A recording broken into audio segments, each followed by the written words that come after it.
রাষ্ট্রীয় স্বয়ংসেবক সংঘ। রাষ্ট্রীয় মানে ভারতের, স্বয়ংসেবক যে নিজের ইচ্ছায়, আর সংঘ মানে যে নিজের ইচ্ছায় রাষ্ট্রের সেবাতে যোগদান দেয়, সেই রাষ্ট্রীয় স্বয়ংসেবক সংঘের স্বয়ংসেবক। তো রাষ্ট্রীয় স্বয়ংসেবক সংঘর একটাই মূল কাজ, সেটা হলো ব্যক্তি নির্মাণের কাজ, যেটা আজ থেকে প্রায় 100 বছর আগে 1925 খ্রিস্টাব্দে আমরা জানি সংঘের বিজয়া দশমীর দিনে সংঘের প্রতিষ্ঠা হয়েছিল।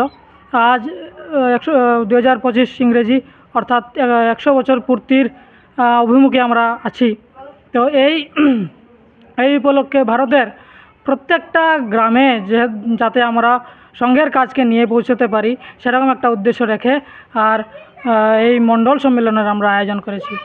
তো আজকের এই মণিপুর খণ্ডের আর কারিছড়া মণ্ডলেও সেই একইভাবে সমস্ত ভারতবর্ষের সঙ্গে সম্মতি রেখে আমরা মণ্ডল সম্মেলনের আর কার্যকলাপ হাতে নিয়েছি।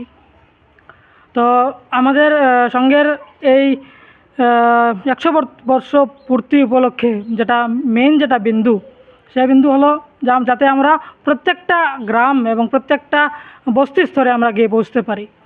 আর আমাদের 5টি মূল মন্ত্রের সাথে সাথে আমরা এই লক্ষ্যে অগ্রসর হতে চলেছি এবং হচ্ছি। তার মধ্যে আমরা জানি সামাজিক সমরসতা একটা, 2 নম্বর পরিবার প্রবোধন, যেটা আমাদের পুরাকালের যেটা গৌরবময় আমাদের 51বর্তী পরিবারের যেটা পরিকল্পনা, সেটা যাতে আমরা আবার দেশে ফিরে আনতে পারি, সেরকম একটা পরিকল্পনা। আর পরিবেশ প্রদূষণ থেকে মুক্তি পাওয়ার জন্য পরিবেশের দিকেও আমরা নজর রাখব। আর আরেকটা হলো গিয়ে আমাদের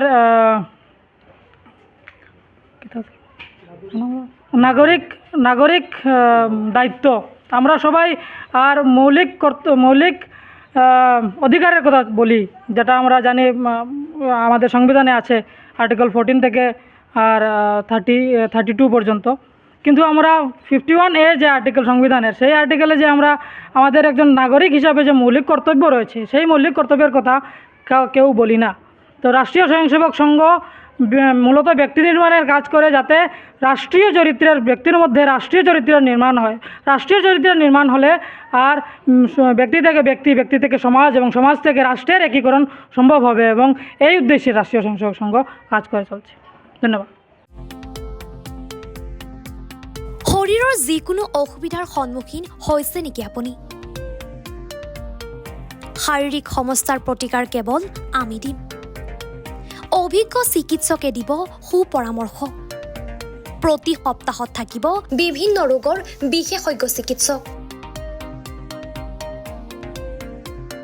চাবলৈ নাপাহৰিব এনি ভাৰত 24ৰ বিশেষ অনুষ্ঠান স্বাস্থ্য বিশেষ।